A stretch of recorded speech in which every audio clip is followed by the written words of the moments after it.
Ассаламу алейкум туғандар, қандайсыздар? Назарыңыздарда қайрадан эле базар жоқ каналы. Бүгін 4 февраль 2023 жыл мен Бишкек шаарынын түштүк тарабы Арча Бешик жол бас 2 атты Салкын Төр конушунда жүрөм туғандар.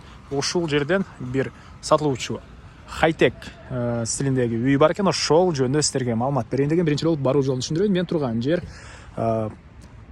Куюкова жана Улар көчөсүнүн кесилишинде турам. Ушул жерден түз эле түштүктү карай басып барып, оң тарапка бурулганда Достук көчөсү менен ошол Достук көчөсү 51-даректе сатылуучу үй жайгашкан. Анан 260 маршрутка сатылуучу үйгө чейин барат жана бул жерден дагы бир маршрутка өтөт туганда. Бир аз чыгышты карай бассаңыздар Чортеков көчөсү, үйдүн түштүк тарабында бир аз өйдөрөктө Южный магистрал, могул көчө менен түзүшсөңүздөр бул жакта Ахунбаев көчөлөрү жайгашкан тугандар. Дареги Достук 51 деп Яндекс картага чыксаңыздар сиздерге көргөзөт. Жакын жерде мектеп, садиктер деле бар экен. Анда эмесе мен сатылуучуга карай жол алдым тугандар. Сиздер лайктан басып, өзүңүздөр комментарий жазып туруңуздар. Үй тарап жарык. Мен үйдү күндүз күнү тартып, бул жак видеосуну кийин тартып аткандан өчүрүм. Азыр үй жөнүндө маалымат бергенибизде баары жарык болот тугандар. Келүү жолун түшүндүргөнчө бүгүнкү чыгарыштагы сатылуучу үйгө да жетип келип калдым тугандар. Бул үйүбүздүн көчө тарабы.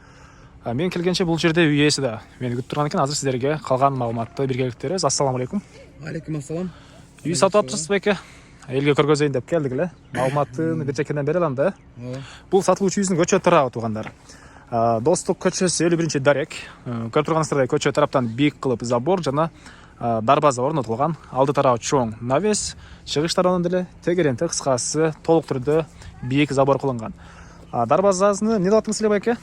Дарбазаны биз эме жасаганбызда автоматика койгонбуз, пульт менен ачылып чабылат. Анан кийин уровеньдер баары коюлган. Кийин эме бурчатка чыкканда ошол уровень тең болот да. Анан кийин плюс эме IP домофон коюлган, эме Дахуа деген фирманыкы. Бул видеокамера и плюс домофон да эшикти автоматически жаап ачып турат. Плюс бул интернет менен любой жерден, Дубайдан деле ачып чаба бересиз үйдү. Ушундай бе, алыс жерден деле. Дубайдан болот. Нарында болот, ачып чаба бересиз. Үй жөнүндө айса хайтек стилинде дедиңизби бул үйдө беке? Хайтек модерн деген стиль менен жасалган үй. Анан кийин 2022 полный бүттү үй. Ошол анан кийин бул биз жашаганыбызга 1 жыл болду, бирок ремонт свежий бойдон эле. Ремонт свежий болдон. Жашаганына үйелерине 1 жыл болду, ремонт свежий бойдон. Үйдүн квадраты канча болуп калат беке? 240 квадрат. 240 квадрат, Эң эле батыш чекарасы мынакей бул забор бүткөн жерге чейин, чыгыш чекарасы мынакей бул заборго чейин бийик забор, алды тарабы чоң навес экен. Эмнени айтайын дедиңиз эле анан? Так, анан бул жерде эме тепкичтер кыш суук түшкөнүнө байланыштуу биз жазап жечип алдык бүтүргөнгө. Бирок кафелдер менен баары алынган, жумушу төлөнгөн. Анан кийин бул жерде подсветка болот. Адам жакындаганда свет күйүп, лестница жарык болот. Адам өтүп кетсе свет өчүп калат. Кыскасы бул жер даяр. Алган адамга биз кылып беребиз до конца. Бүтүрөбүз. Устасы деле даяр, Устасы да бар. Анан кийин бурчатканы ошо хозяин алган киши кандай бир кааласа ошондой кылып басып беребиз. Биз өзүбүздүн счетубуздан. Бул марттын аягы же марттын ортосунан күн жылганда кылабыз. Толук бүтүрөйүн десеңиз кыш түшүп калды, Бул жер жечип калды бүтүргөнгө. Анан кийин бияка генератор койгонбуз. Бул автоматически жанагы күйгөндө үйдүн баары тең свет күйүп калат. 6 киловатттык эме генератор. Эгер свет өчүп калса, муну менен жандырып беребиз, Гарантиясы 3 жыл, но 1 ай болду эме алганыбызда. Бул токко независимо иштей берет да. Калат бул. Калат, калтырат. Электр энергиясы, суу, свет бар, центральный канализация бар, байке? Бары бар. Акнет, интернет бар. Үй канча квадрат дедиңиз эле? 240 стенасы кирпич. Алды жагы кирпич, үстүңкүсү эме комбинированный газоблок, анткени бул жеңил болсун деп газоблок койгонбуз да. Плюс бул эме тепло, анан суукка эме жакшы экен газоблокчу. И плюс үйдүн сырты полный эме утепление болгон. Утепление ылдый жака чыкканда 2 метр ылдый жака чыккан. 2 метр ылдый жака чыккан. Тоже утепленный, чердак утепленный полный. Чердак утепленный, фундамент утепленный, Труба, отцегованный труба. Бул неме гарантиясы менен бул чирибейт, суу болбойт, оор эмес. Бул иштеп берет. Так, бул жак зеленый зонанын жайы. Зеленый зона, бул жак эме скамейкалар коюлат, газон коюлат. Ошо менен анан бияка зеленый зона да. Зеленый зона тугандар. Анан бул жака көп эле машина баткандай жер бар экен бул жерде. 4 машина басыш керек. 4 машина батышат керек. И анан бул жака шланг койгонбуз. Бул эшик бул жабылат. Ичине шланг планг быгычкы бар, ошо жака катылат да, бул жака. ошо бул эме жидкий траверстен сыртына. Бияга болсо эме бул тоже былтыр ноябрда чейин кылганбыз. Бул бияга неме да караед деген стилде эме жанагы декор. Декор, а? Тартылган. Бул жакта үйдүн ичкарына жаткан, э? Бул жакта план боюнча сауна, бассейн, анан кийин жанагы очоккана түшөт. Бирок буга жазалган эч багалык. Очоккана му навес ошокана, э? Навестин ордуна ошо очоккана болот да. Бул временный навес кылып жазып койгонбуз. Муну кийин бузуп кайра ордуна очоккана салса болот. Бул үйдүн түштүк тарабына көрүнүш турган. Эме келген коммуникация тартканбыз да. Эмени жанагы токту, канализация, суу бияка чейин келген. Келген, тартылган, киргизилген. Үйдүн ичине деле канализациялар кирген баары, туурабы? Кирген. Навес жөнүндө деле бир аз айтып кете бериңиз сегер. Навес бул немеден темирлер жанагы немеден алганбыз. Плазменный сваркадан жасалган неме экен, темир экен, бул роботтор мененчи. Аябай жакшы, сваркасы бекем. Анан кийин немеси 23-тик аркалар. Темири 0,08 калындыгычы. Жакшы темир деп алганбыз да. Жакшы темирлер. Үстүндө немесин тоже жана үстүндө жабылган крышаны, кровляны калың темир алганбыз да 25 үчүн. Бияна кире бериш алюминий эшиктер. Алюминий эшиктер. Тражный эшиктер. Бул прихожка. Холл утепление бар, холдо. Кышында жылыйт, бут кийимдер койсоңуздар, эртең чейин курап калат. Теплый пол бар, э? Бул шкаф. Шкафтар калат бар, э? Паралат. Бул эшик бронированный. Калың эшик экен, тоңдар көрүп туруп байкасаңыздар болот. Бул неме премиум класс эшиктер экен. Жакшы эшиктер. А бул киргенде холл туугандар. Бул жакта эле теплый пол. Анан ушул жерден калган бөлмөгө өтүп кете алабыз, э, байке? Бул жакта полный УЗО диф коюлган, адамды тогурса биякта өчүп калат автоматически. Ушундайбы? Тогурса, анан заземление коюлган, кстати, үйгө. Сандык боюнчачы. Эгерде ток замыкание болсо автоматически бул жакка заземление тартып келет ана жаккачы. Адамга ток ура турган болсо, УЗО менен диф защита бар да.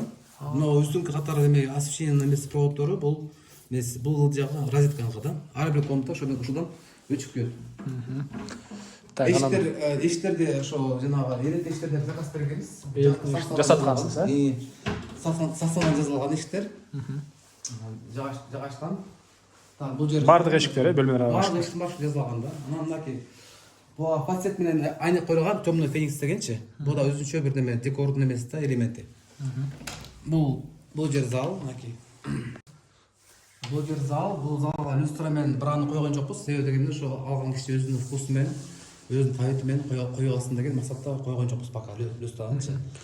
Холдорго ошо баягы общий местолар коюлган. Так. Жердин аянтын сурап турам байке. 4 соток. 4 соток, э? Молар эмне кылып ошондо? Теплый полдун Булар деген датчиктер коюлган. Анан бул ар бир комната ушундай бир датчик коюлган да. Бул ошо бөлмөнү 4 период менен контроль кылат да. Эртең менен, түш, кеч, түн болупчу. Ошо кандай градус койсоңуз, ошол градусту кармап берет үйгө. Теплый пол, э? Водяной теплый пол. Водяной. Котелдор эмне кылып калат ошондо байке? Котелдор 30 саатка чейин күйүүчү жана автоматический котелдор коюлган. Бир капсаңыз ошо 2 күнгө чейин күйүп турат. Өзү күйүп турат да. Подвалда бар, э, жайгашкан жери. Подвалда жайгашкан. Бул жердеги туалет. Биринчи санузел. Анан кийин бул жака инсталляция коюлганбыз. Грови деген фирманыкы инсталляция. Анан кийин плюс эме коюлган неме бар тең. Ладеми и фирменный эмери да. Фирменный смесителдер. Ошол. Так, андан ары. Так, үстүндө неме бар, кстати, үстүндө вытяжка бар. Бул кухнянын вытяжкасы өзүнчө мотор коюлган, күчтүү мотор коюлган да. Кухня вытяжкасы иштебей калса, бул ушу менен да иштеп кетет да. Үстүндөгү мененчи. Так, эме каждый эмеге проходной коюлган. Өчүрбөй эле койгон светти, мен азыр Инстаграмга бардым. Так, бул жак кухня. Кухня, э? Бул жактын эшиктерде специально жасалган, э? Баардыгы ошо составмен жасалганбыз. Эшиктин баарын. Окей, бул жак кухня. Кандай көрүп тургансыздар, кухонный мебелдер, чыгыштан терезе орнотулган, түштүк тараптан мондай дагы бир кошумча эшик бар экен, байке бул жакта. Бул жанагы немеге кийин очоккана салганда ошол жака кухнядан чыга турган эме да, түз эшик койгонбуз да. А полдор бул ламинат? Ламинат. Анан асты теплый пол, водяной. Водяной теплый пол тукандар. Үй жылуу. Бул жактан раковина, суу чыгабын, газовый плиталар. центральный канализация бар. Документтер жөнүндө сурап турсуз го байке. Документтер боюнча мен ушу кылайын деп жазгам, өзүм кылайын деп, анан кийин сатыкка деп чечим чыккандан кийин ошо алаңдын ишиге прямой кылабыз деп чечим кылганбыз да. Бул жагы ошондо билинбейт экен, бул. Бул скрытый эшик деп коет экен. Эшик бар экен, эшик меймандар билбейт. Кийин өзүбүз кирип чыгабыз. Кайсы ушунан кармадыкпы? Ылдыйтыр анда бул жактан подвалга түшүп кете алабыз, Подвалга түшөбүз, ичинен подвалга түшөбүз. Подвал менен канча квадрат болуп калат ошондо? Подвал 40 болот. Ошондо ар бир этаж 100дөн болот. Подвал 40 болот да. Ошончо общий алганда 240 болот экен. Мынакей подвалда деле ушундай чоң места бар. Так, анан кийин бул жер малый зал кылабыз деп чечим болгон башында. Анан кийин кийинки эмеде кийинки убакытта кайра өзгөрүү болуп, бул жака жана машыгуучу бөлмө кылабыз дегенбиз. Анан кийин кайра бассейн теннисный стол, бильярд делеп атат экен, Акырын чечим болуп алып, муну свободон калды. Алган киши өзү каалагандай чыгара алат. Светтер баары чыгат. Теплый пол бар, Теплый пол бияк коюлган. Бул жагында чакан склад. Берде жана варенье сарайга кое турган лестницанын асты. Анан төрүндө отопление, котел жайгашкан бөлмө экен, бул жак экен. Бул жак качегарка ошол жакта коюлган. Бул жака раковинада суу чыгарып тур. Жана кайтып аткан 36 саат дедиңизби? 36 саат бул Краснодарский Мега Купер деген фирма заводской печка 36 саат күйөт экен. Анан ичинен бир салып коебуз, бери капты ошо акырын күйөрөт экен. Анан бул жака полный электрика коюлган эмегечи, вот ушакта болгондо. Но котел менен үйдүн баары тең ызык суу ушактан келет. Анан кийин бул жана насос турбайбы? Насос кара насос. Ошол менен үйдүн баарын сууну, бул ызык сууну айлантып берет да. Теплый пол бар? Жок, бул ызык суунуку. Кол жуугандыкы да. Ушу менен ушу жактан турат да. Бул постоянно жана ушакка айланып турат да, тирме болуп. Ошон любой жерден ачсаңыз ызык суу чыга берет. Бул эми Тимовский жана Сан Systems деген 200 литрлик бойлер. Бул плюс новый печка жакканда муну ысытып кетет да. Бир эми бул эме ток кетпей калат бул жаккачы. Ток кетпей калат. Жаксын иштеп алганда өзү ток менен ызый берет. Ошол бул үйдө ушундай мен билбеген нерсе көп экен, ошого үй ээси менен биргеликте маалыматтарды берип атам туугандар. Азыр эми калган өйдөгө чыгып калган маалыматты берели. Андан ары. Так. Бул эмне байке бул жакта? Бул домофон, бирөө адам келип туруп эмен басса, бул жерден немеси чыгат, сүрөт чыгат да. Сүйлөшсөңүз болот прямой. Бул жака мына кеме коюлган, подсветка коюлган. Бул холдун немеси, телевизору. Телевизору. Бул жакта эми ар бир неме точка чыккан, плюс интернет видеокамера точкалары чыккан, будущем. Жакшы. Так. Так, бул жак неме консьерж инверторный минус 23 иштей берет. Кышында дагычы. Андан ары. Бул жакта эмне болот экен? Бул жак мейманкана. Меймандар келсе ушул жакка жатсабыз. Бул жер ошо биз бирюзовый стилде тандаганбыз биз. Ошол бул мейман тоже астынан телевизор коюлган, видеокамера, интернет, теплый пол баары коюлган бул жака. Ар бир комнатага 4дөн 6га чейин эме чыккан, розетка чыккан да. Ыңгайлуу, плюс устуган зарядтаган. Так, андан ары бул жака экинчи өтүп кеткен тепкичтер жана сол тарапка карай кирсек, бул жакта душ, биринчи этаждын душовойу. Айта берсиз. Анан кийин подвесно коюлган, бул жака тоже самое ладеми, подсветка зеркала, фендики, розетка. И бул жак жанагы тоже душовой да, душовой жазылган.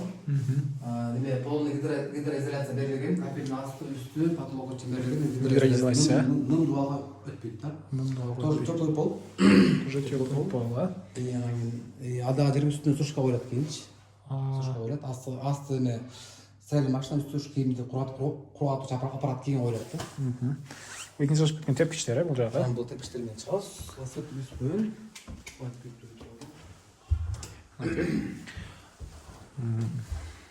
Бул экинчи этаждын холлу туугандар. Маалыматын берелим байке бул жактын деле. Так, бул холл башында комната болот деген, кийин кайра холл деп чечип кеткенде, бул холл болгондо ыңгайлуу экен да. Анан ар бир немеге люстрага монда 2 клавиш койгонбуз. Бул баягы 2 уровеньде, 2 уровеньдик люстра болсо, ошо экөө менен өчүп күйөрөт. Бул бирөөнү, бул экинчиси болот да. Бул запас. Кааласа коет, кааласа койбойт. Анан бул жерин дагы койгонбуз. Бул жакшы эмелер гарюстер, плюс ондай ачып жабылат булар. Каалагандай ачып жабабыз. Күн тийгенде жайында жаап коебуз, кышында ачып коебуз. Бардык неме жана клавишалар, проходной клавишалар бу жерден өчүп күйөт.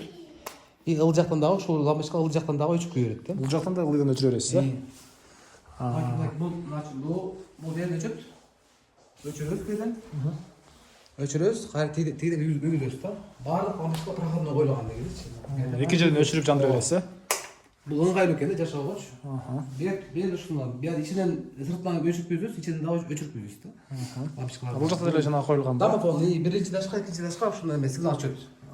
Видеокамера менен ким келген үйгө. Анан проводдор эмне болуп атат? Проводкасы эме ГОСТ менен медне алганбыз да баарыначы. ГОСТ проводка бул эң жакшы проводка экен да. Азыркы Кыргызстан боюнча. Подгост деген бар экен, бирок ал начарыраак экен да. Эң жакшысы ушу ГОСТ деген экен да. Бул жакта дагы бир жаткан экен, үйдүн ички тарабында. Инсталляция коюлган гровидеки. Эме подвесной унитаздар. Вытяжка мектен өткөн, ар бир бөлмөдө вытяжка бар. Башка спальня бөлмөлөрдө баарында бар. Бар, вытяжка бар. А бул жакта балконго чыга турган. Мана акырында көргөзө эле. Буяк. Бул детский. Детский бул же вытяжка, но бул жерге шкаф коюлат. Шкаф коюлуп, но дубалдан тегиз болуп, андан кийин ошол абаны вытяжка шкаф аркылуу суруп кетти. Себеп дегенде прямой койсо, бул адам сквозняк болот экен да, уктагандачы. А через жанагы кийим аркылуу болгондо адамга сквозняк болбой, плюс кийим кургак болот экен да. Ушундай эме коюлганбыз бияка. Негизи өйдө райондордо эме деле сырес деле жок го бияктарда. Сырес жок. Бул кийинки Бул дагы бөлмө, бул жака эме сплошной эме түшөт, кийин дагы эмечи парталарчы. Анан мунун бул жак бетте купа болот да. И ушул жак тарапка дагы вытяжка коюлган плюс. Бул жер баягы биз английский стиль болуп туруп, абой ушул менен тандаганбыз, Англия деп. То есть Парижде кийик биринчи. французский, э? Тигиси английский экен, э? Английский деп койгонбуз. Винтаж депчи. А бул жагы? Бул жер родительский бөлмө, спальный, главный. Кстати, ар бир комнатага, ар бир детскийге дагы, спальныйга, холлго баарына эме чыкканда, телевизор чыкканда, мындай точка. Телевизор, интернет и камера. Баарында бар, розетка бар да. Бөлмөдө. А бул жак? Бул жерде кийим чечүүчү комната. Которду жана Гардероб, э? гардеробный. А бул жакта дагы атын бөлмөсүнүн үчүндө деле ванна, душ. Атынын немеси ваннасы деп бияка өзүнчө жазылган. Эми балконду көргөзсө эле, байке. Экинчи этаждан балкондон башка эч нерсе калбады, э? Ал эме, мебелдер бар, эски мебелдер. Вид киши бузот керек, мебелдердин барычы. Жакшы эле көрүнөт мага, байке. Жаңы мебель алган эмеспиз. Так, бул жердин слаботочка. Но меники слаботочкалык эме ТВныкы да. Бияк интернеттики, мынакей. Бар жака жыйылган, көзгө көрүнбөйт, аккуратный. Бул жер эме токтуку. Ягы ушуна коюлган да, узодив коюлган, адам тоорбай, заземление коюлган. Так. Бул жак балкон, э? Балкон. Окей, туугандар. Райондун көрүнүшү, бул жак балкон. Бул деле кенен экен, э? Стол коюп, чай ичсеңиз деле болгудай го. Чай жайында беш жакка жатам мен. Салкын аябай жакшы, салкын, эртең менен күн тозосун. Биякта гүлдөр өсөт. Район полный көрүнөт. Бияк тоо көрүнөт, аябай жакшы вид. Ушак жайында жакшы салкындоо, аба ушактан неме чөттө тотолчу бизге. Жайкысын эме журкан жам жатабыз. Üşөбүз. Гүлдөр туугандар. Ызыбайсың. Үстүнө жана шахтамен чыга турган эме выход. Чердака анан үстүнгө дашка чыга турган эме выход бар да. Анан эмне деп атпайсыңар байка жана там да. Эме чердакты вентилируемый чердак биз кыражабызчы. Бул жана ызык абаны үстүнө суруп кете турган система коюлган да. Жайкысын чердак ызыганда ылдый теппейт, өйдө чыгып кетет. Ошо менен үстүнгө таштын эмеси үстүнгө таш эме салкын турат да, ызык болбойт. Ошо система. Нону балдарга деп алып коебуз, балдар түшпөсүн депчи. Алып койсо бул будан да жакшы көрүнөт дегизичи. Бул балдар үчүн да алып койсо жакшы көрүнөт, э? Временно деп коебуз, балдар үчүн деп коебуз. Эгер алып койсо жакшыраак болот да, кетчи. Жакшы. Проект боюнча бул жок. Так, эмне маалымат калды байка айтылбаган? Бияк балкон полный асты, үстү капталып утепление берилген. Балконгочу. Балкондо утеплённый, да? Ооба. себеп дегенде балконный цемент да. Бұл цемент үйге суық келеді екен цемент мененші. Бұл проводник екен суықтыншы. Ошон үчүн биз баягы проектировщик ошо балконду полный жанагы эмен өчүп алган. Капталын, астын, үстүн. Жакшы беке. Так, эми баасы канча атасыз бул үйдүн беке? Баасы ошо биз негизи кымбатыраак деп эметкенбиз, 276 деп башында койгонбуз. Андан кийин баягы азыр 239га деп жаздык. Бирок бул баягы неме да, айтсак, өзү себестоимостьтен бир азыр өйдөрөөк баада, чын элемечи. Ошо андан кийин анткени бул шашлыктан сатылыш